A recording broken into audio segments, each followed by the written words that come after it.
Hello, all of you. Welcome to our channel, Escor School of Excellence in Medicine, where teaching is our passion. Due to some network issues, we were unable to do the live session on Saturday, but आगे अपन continue रखेंगे every Saturday 8:30 p.m. our series Master Allen's Keynote with Dr. A.P.S. Chabla. So today we'll be learning about Apis mellifica. You can see what is Apis male honeybee. So it's the poison of the honeybee. Actually books write it like apium virus. Poison है, उसको virus लिखते हैं. Virus नहीं है. This is the old terminology used in our Materia Medicas.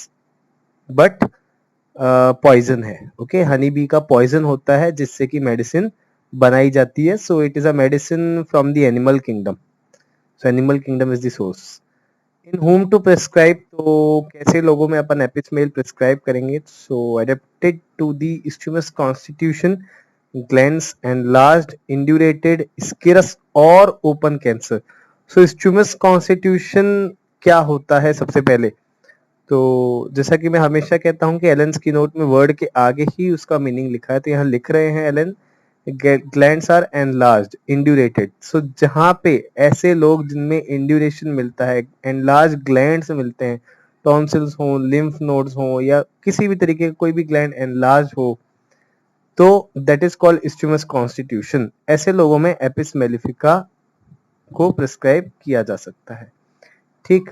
स्किरस और open cancer. Open cancer के cases में भी एपिसमेल काम करेगी. एलेंस की नोट में मेंशन्ड है, हम ध्यान नहीं देते हैं, बट एपिसमेल में कैंसर भी दिया हुआ है.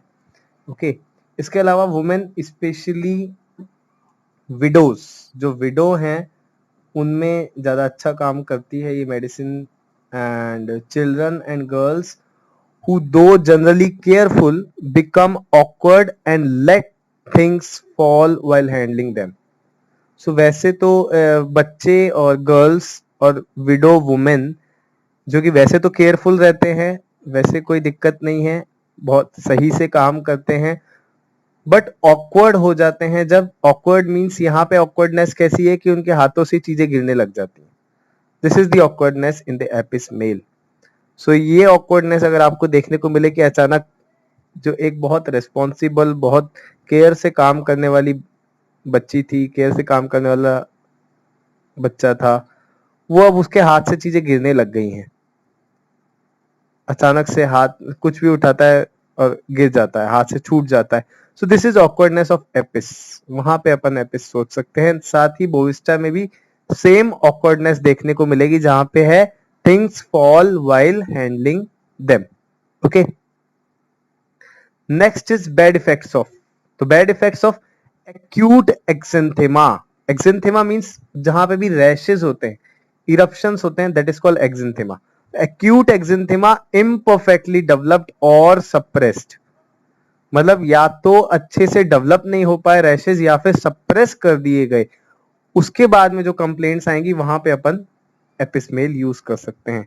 सेम जिंकम मेटालिकम में भी है. जिंकम मेटालिकम में तो हर तरीके का सप्रेशन देखने को मिलेगा. इरप्शंस के अलावा वहां पे मेंस्ट्रुएशन का सप्रेशन भी देखने को मिलता है. मेंसेस सप्रेस हो गए हैं, रैशेस सप्रेस हो गए, या किसी भी तरीके का कोई डिस्चार्ज सप्रेस हो गया है. वो अगर डिस्चार्ज होता है तो पेशेंट को अच्छा लगता है. Patient get relieve after that discharge, after menstruation, after the development of rashes. इसके अलावा मीजल्स, स्कारलेटिना, अर्टिकेरिया, ये सब भी हमें देखने को मिलेगा. Here you can see the measles. Okay. Next, some ailments from, और क्या क्या कारण है जिनकी वजह से एपिसमेल में कंप्लेंट डेवलप हो सकती है. So one is jealousy. You can see that she is jealous of their relationship. So one is jealousy, कि जलन, कि उसके पास है मेरे पास नहीं वाली चीज. दूसरा है फ्राइट, डर. अपन पहले भी डिस्कस कर चुके हैं. फ्राइट में दो टॉप मोस्ट मेडिसिन आती हैं, एकोनाइटम नेपिलस एंड ओपियम.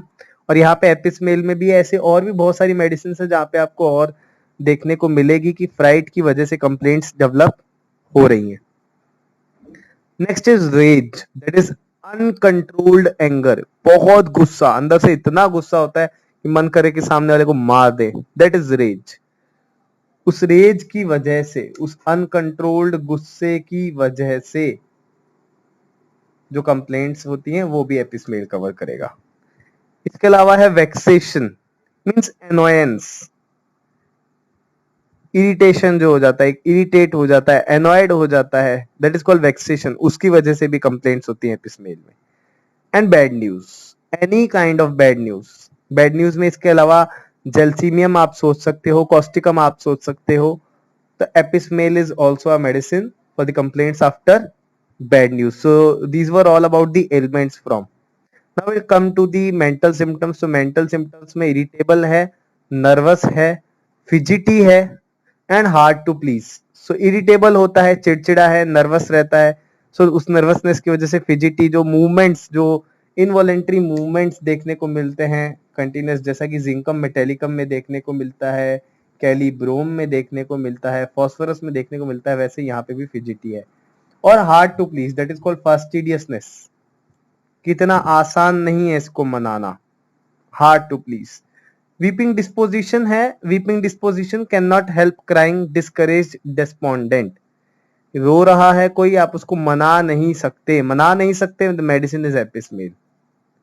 डिस्करेज है, डिस्पोंडेंट है, सैड है, हाँ मान जा रहा है, हालांकि पल्सेटिला में क्या है, डिस्पोंडेंट, पल्सेटिला में भी वो डिस्पोंडेंट है, होपलेसनेस है, सैड है, बट वो पल्सेटिला को आप मनाने जाओगे वो कंसोल हो जाएगी, मान जाएगी।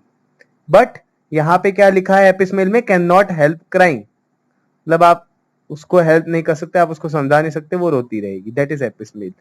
Sudden shrill piercing screams from children while waking or sleeping, जागते हुए या सोते हुए एक चीख जो बच्चे की होती है, उस चीख कहीं ना कहीं जो पेशेंट हैं, ऐसे बच्चे जो हैं, उनमें कहीं ना कहीं ब्रेन का इन्फ्लेमेशन आपको देखने को मिलेगा, आइदर मेनिंजाइटिस और एंसेफेलाइटिस, ऐसी कंडीशंस जहां आपको देखने को मिलती है। तो यहाँ पे इसलिए कंपैरिजन में हेलीबोर भी है।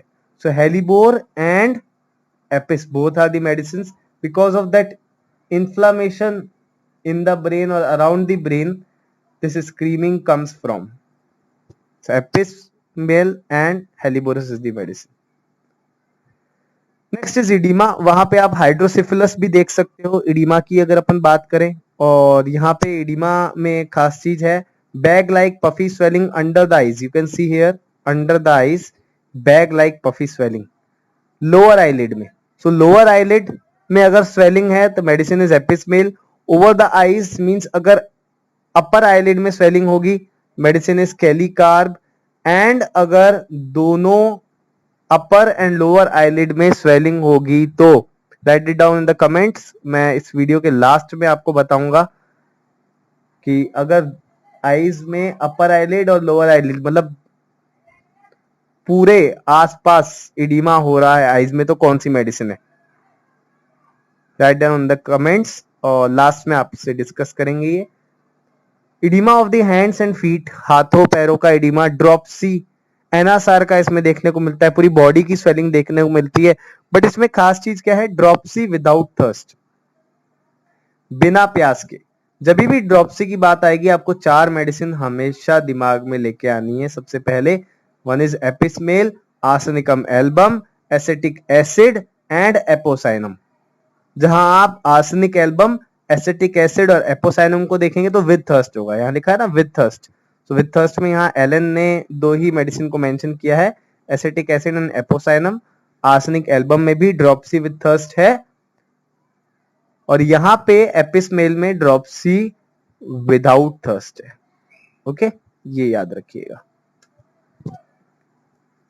Next is sensitiveness to touch, इसके लिए कोई किसी तरीके की इमेज मुझे नहीं मिली इसलिए यहाँ पे नहीं लगाई है।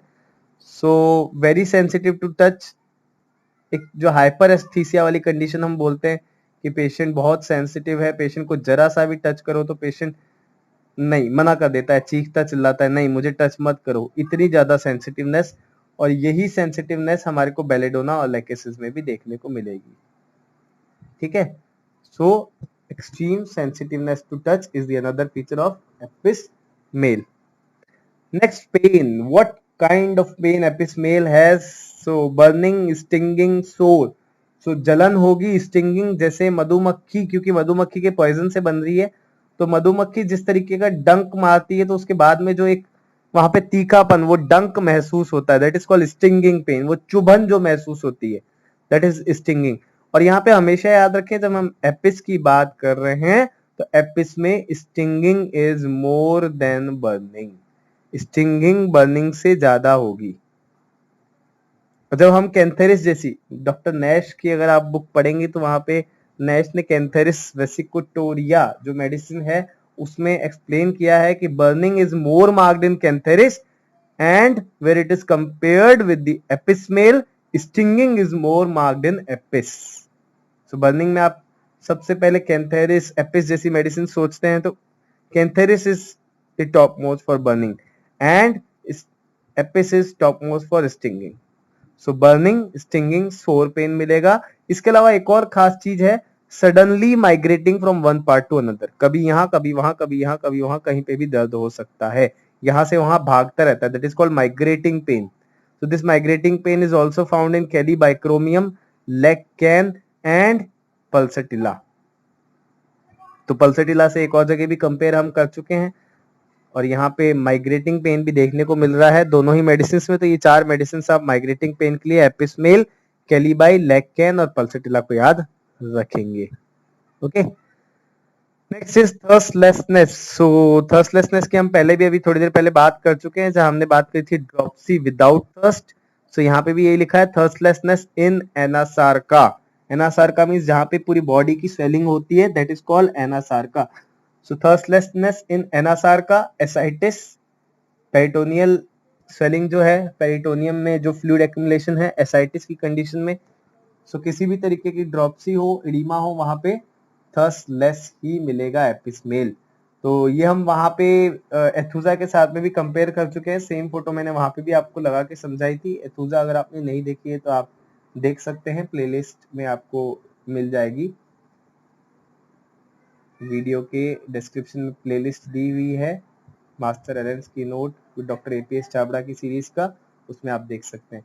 सो aethusa is the another medicine for thirstlessness. Pulsatilla, gelsemium, apis mel, ये सब थर्स्टलेस की मेडिसिन है। यहाँ पे ब्रैकेट में लिखा acetic acid but face more waxen great thirst. तो एसिटिक एसिड में भी but face more waxen great thirst इसलिए लिखा है क्योंकि एनासार्का, एसाइटिस यहाँ पे भी है, ड्रॉप्सी एसिटिक एसिड में भी है, बट फेस कैसा है, वैक्सी है, चमक है फेस में विद ग्रेट थर्स्ट।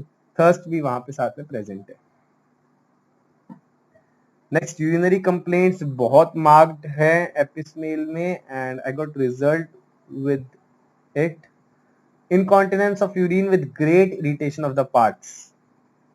तो जो यूरिनरी ऑर्गन्स हैं उनमें बहुत इरिटेशन होता है, उसके साथ में इनकॉन्टिनेंसी है, पेशेंट रोक नहीं पाता, यूरिन निकल जाता है। So can scarcely retain the urine a moment, थोड़ी देर के लिए भी रोक नहीं पाता है। कैन स्कार्सली रिटेन, बहुत मुश्किल से रोक ले तो रोक ले, नहीं तो नहीं रुकेगा, यूरिन पास कर देता है patient. And when passed scalds severely, और जब निकलेगा यूरिन तो स्काल्डिंग होगी, बर्निंग होगी, इतनी भयंकर जलन होगी, पेशाब जहां से निकल रहा है, जिस रास्ते से निकल रहा है वहां पे बहुत जलन होगी। ओके, और क्या है, फ्रीक्वेंट यूरिनेशन है, बहुत बार बार है। जब आप इसमें हेरिंगाइटिंग सिम्टम देखेंगे तो वहां पे लिखा है हर 15 मिनट में, हर 10 मिनट में, बट कैसा है, frequent, painful, scanty, bloody, quantity कम है। ठीक है, यूरिन की क्वांटिटी कम है, पेशेंट बार बार यूरिन जा रहा है बट स्कैंटी रहेगा, हर 10-15 मिनट में जा रहा है पेशेंट यूरिन। पेनफुल यूरिन है, बर्निंग है, ब्लडी, साथ में ब्लड भी हो सकता है। Next is constipation. तो कॉन्स्टिपेशन में यहाँ पे एक ही कैरेक्टरिस्टिक दिया हुआ है, that is sensation in abdomen as if something tight would break if much effort were used. बस कॉन्स्टिपेशन में इतना ही है, किसी तरीके का स्टूल कैरेक्टर या और कुछ नहीं दिया हुआ। सिर्फ इतना दिया हुआ है कि पेशेंट जब जोर लगाएगा, तो ज्यादा जोर लगाता है तो उसको ऐसे लगता है कि अंदर कुछ टूट जाएगा, समथिंग टाइट वुड ब्रेक, अंदर कुछ ऐसा टाइट है जो कि टूट जाएगा, सिर्फ ये सेंसेशन दिया हुआ है। डायरिया, डायरिया ऑफ ड्रंकार्ड्स, जो पियक्कड़ जिनको अपन बोलते हैं, जो दारूड़े बोल सकते हैं, वर्ड जो यूज होते हैं वो मैं आपको कॉमन लैंग्वेज में बता रहा हूं कि दारू पीने वाले लोग, एल्कोहल ड्रिंकर्स ऑफ ड्रंकार्ड्स, उन लोगों में डायरिया देखने को मिलता है। और जैसा कि हमने स्टार्टिंग में बात करी थी, bad effects of exanthema imperfectly developed, तो यहाँ पे वही सेकंड पॉइंट आप देख सकते हैं, in eruptive diseases especially if eruption be suppressed, अगर इरप्शन सप्रेस हो गए हैं, इरप्टिव डिजीज थी, मीजल्स था बट रैशेस नहीं डेवलप हुए, तो उसकी जगह क्या आ गया, डायरिया हो गया। ठीक, involuntary from every motion as though anus were wide open, so patient को ऐसा लगता है कि एनस बिल्कुल ओपन रह गया है, बिल्कुल ऐसे चौड़ा एनस हो गया है जिसमें से स्टूल अपने आप पास हो गया, that is called anus were wide open. तो यही सेम चीज हमारे को फास्फोरस में भी देखने को मिलती है। और एक और मेडिसिन है बोरिक में, यहाँ पे एक और क्वेश्चन छोड़ रहा हूं, अगेन लास्ट में आंसर दूंगा इसका भी, लिखिएगा कमेंट्स में जरूर कि ऐसी कौन सी मेडिसिन है बोरिक में जिसमें सेम लिखा हुआ है anus were wide open, patient को ऐसे फील होता है कि एनस बहुत ज्यादा ओपन रह गया है। मैं आपको रेफरेंस यहां दे रहा हूं, बोरिक में लिखा हुआ है ये एनस वाइड ओपन, जहां पे लिखा है involuntary stools, no sensation of passing faeces, anus wide open, ये चीज लिखी हुई है। ठीक है, और एपिसमेल और फॉस्फोरस में तो ये चीज है ही। नेक्स्ट, राइट साइडेड अफेक्शन अपने को देखने को मिलेंगे। सो अफेक्ट्स राइट साइड को अफेक्ट करता है, ड्रॉप्सी और एनलार्जमेंट हमारे को राइट ओवरी या राइट टेस्टिकल का देखने को मिल सकता है। यहाँ आप इमेज में देख सकते हो कि नॉर्मल ओवरी है लेफ्ट वाली, और वहीं राइट वाली में आपको सिस्ट है, तो सिस्ट की बहुत अपने आप में अच्छी मेडिसिन है Apis. So ovary with cyst, so right sided ovary affected आपको दिख रही है, सो राइट ओवरी, राइट टेस्टिकल, सो राइट साइडेड अफेक्शन अपने को देखने को मिलेंगे। Now will talk about the fever, इसमें खास चीज है, बहुत खास चीज, तो ये जरूर याद रखिएगा। इंटरमिटेंट फीवर है चिल 3 PM, दोपहर के 3 बजे पेशेंट को ठंडी महसूस होती है, चिल होती है, विद थर्स्ट ऑलवेज, ये याद रखिए, विद थर्स्ट ऑलवेज, हमेशा। This is negative general symptom, this is called negative general symptom, जहां हम सोच के चलते हैं कि पेशेंट को ठंड महसूस हो रही है, और ठंड महसूस हो रही है इस वजह से पेशेंट को प्यास नहीं लगेगी उस स्टेज में, बट यहाँ प्यास लग रही है, this is called negative general symptom. जहां हम सोच के चलते प्यास नहीं होगी, ये मिलना चाहिए, वो नहीं मिलके यहाँ प्यास लग रही है। और ये हमेशा याद रखो कि जब हमने एपिस में बात करी, एपिस में पढ़ा कि एपिस में थर्स्टलेसनेस है, वहीं एक जगह ये ऐसी है जहां पे कि पेशेंट को थर्स्ट है, यही कैरेक्टरिस्टिक है एपिस का, that chill 3 PM with thirst, thirstlessness in anasarca, dropsy, edema, but there is thirst in chill stage at 3 PM, ये आपको याद रखना है। और यही 3 PM chill with thirst हमारे को इग्निशिया में भी मिलेगी। इसके अलावा fever is aggravated in warm room and from external heat, बाहर से हीट मिलती है, क्योंकि देखिए पहले से ही बर्निंग स्टिंगिंग है एपिस में, तो बाहर से भी अगर गरम गरम एनवायरनमेंट मिलेगा, वार्म रूम मिलेगा, एक्सटर्नल हीट मिलेगी, तो और एग्रावेट करेगा। वही हम थूजा की बात करते हैं, तो थूजा में लिखा है 3 AM एंड एट 3 PM, तो यहाँ पे हमने बात करा एपिसमेल में फीवर में चिल 3 PM, वहीं थूजा में 3 AM 3 PM, सुबह के 3 बजे, दोपहर के 3 बजे, दोनों टाइम अगर मिल रही है तो थूजा, और दोपहर के 3 बजे थर्स्ट के साथ मिल रही है तो एपिसमेल।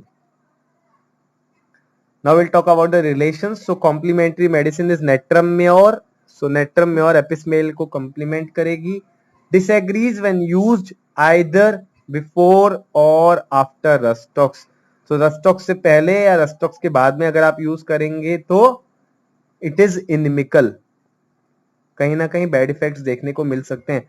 जब अपन रस्टॉक्स भी पढ़ते हैं तो रस्टॉक्स पढ़िएगा, रस्टॉक्स और एपिसमेल के बहुत सिम्टम्स हमारे को सिमिलर लगते हैं जब देने की बारी आती है, specially in the skin complaints. तो आप सोचते हैं वहां रस्टॉक्स दूं या एपिस, और जैसे ही आप एपिस देते हैं तो रस्टॉक्स के सिम्टम्स आने लगते हैं। रस्टॉक्स सीम्स मोर इंडिकेटेड। तो कई जगह ये देखा गया है, लोगों ने कहीं एक्सपेरिमेंटेशन भी किए हैं कि जब एपिस के बाद में रस्टॉक्स देखने को मिली तो उन्होंने रस्टॉक्स दे के देखा और पेशेंट सही भी हुआ। तो yes, it is written that inimical है, डिसएग्री करती है, बट अगर इंडिकेटेड आ रही है, अगर patient symptoms calls for the medicine, do prescribe it. Okay. Arsenic and pulse follows epis well. So arsenic and pulsatilla epis को follow करती है. Has cured Scarlatina albuminuria after Cantharis digitalis helleborus failed. तो जहां पे स्कारलेटिना के case में एल्ब्यूमिनूरिया हो रहा है, वहां पे डिजिटलिस हेलिबोरस कैंथेरिस जैसी मेडिसिन अगर फेल हो जाती है तो एपिस वहां पे आपको क्योर करके देगी केस। तो ये याद रखने वाली बात है। Next is modality. So aggravation after sleeping like lachesis, सोने के बाद में पेशेंट की कंप्लेंट्स बढ़ जाती हैं। और हीट अपन ने बात करी थी, तो closed specially warmed and heated rooms are intolerable.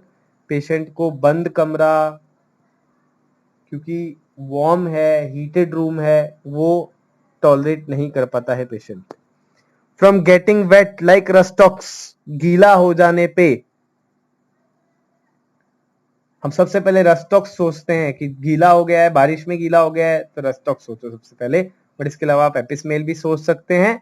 But better from washing और moistening the part in cold water. ये याद रखिए, ठंडे पानी से अगर आप धो रहे हैं, साफ कर रहे हैं, ठंडे पानी से मॉइस्टन कर रहे हैं तो आराम मिलेगा, बट वैसे गीले हो जा रहे हैं तो एग्रावेशन देखने को मिलेगा। यही खासियत है होम्योपैथी की। एम्लियोरेशन, ओपन एयर एम्लियोरेशन है, कोल्ड वाटर, कोल्ड बाथिंग, ये अपन पहले ही बात कर चुके हैं पिछले पॉइंट में। अनकवरिंग से आराम मिलेगा, क्योंकि कवर करेगा, वार्म होगा, हीट होगा तो कंप्लेंट्स बढ़ जाएगी, तो अनकवरिंग से आराम मिल रहा है। Amelioration in pains by coughing, walking, changing position, तो कफ करने से, चलने से, पोजीशन चेंज करने से एम्लियोरेशन मिलता है पेन के केस में। एंड व्हेन सिटिंग इरेक्ट, सीधा बैठने से भी पेशेंट को आराम मिलता है। This is all about apis mel. Thank you so much for watching this video. अच्छा, दो क्वेश्चन मैंने वहां छोड़े थे। सो वन इज की हम बात कर रहे थे एपिसमेल में स्वेलिंग जब लोअर आईलिड में हो तो एपिसमेल है सॉरी, अपर आईलिड में हो तो कैलिकार्ब है, और अगर अपर आईलिड लोअर आईलिड दोनों में है, मींस पेरी ऑर्बिटल स्वेलिंग है पूरी, then the medicine is phosphorus. Note it down, phosphorus is the medicine. And anus wide open में अपन ने बात करी थी जहां एपिस में लिखा हुआ है और फॉस्फोरस भी दी हुई है, वहां पे बोरिक की मैं आपको बताया था, तो बोरिक की the medicine is secale cor. Secale cor में आप स्टूल पढ़िएगा, बोरिक में लास्ट में लिखा हुआ है patient feels as anus were wide open. So this is all about today's session. Thank you so much again.